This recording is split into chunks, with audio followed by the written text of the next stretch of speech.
There are three main ways people turn the steering wheel. 1. Hand over hand.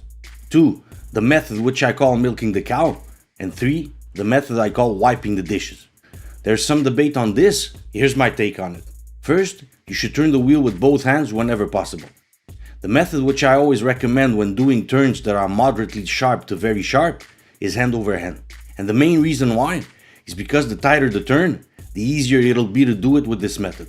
Basically, if you need to turn the wheel more than a quarter of a turn, you should use this method.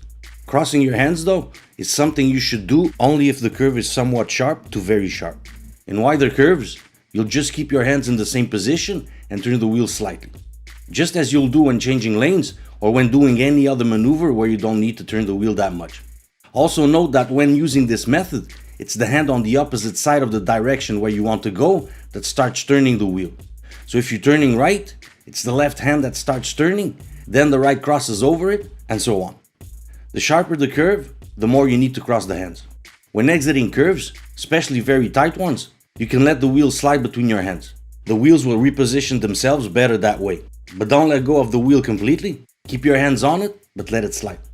As for the milking the cow method, I don't like it very much, so the only situations where I see it being useful is in very wide turns where you don't have to do more than 1 or 2 touches on the wheel. However, if that's what's required where you're driving, then do it. And finally, the wiping the dishes method. Like I said earlier, you should always keep both hands on the wheel when turning. But one situation where this method is helpful is when backing up, because you can put your right hand on the passenger seat's headrest, so that makes it easier for you to turn your body to look back. That way, you can turn the wheel only with your left hand. One thing that you should never do though, is to put your hand under the wheel like you see so many people do. And mainly for 2 reasons. First, the airbag on the driver's side is inside the steering wheel.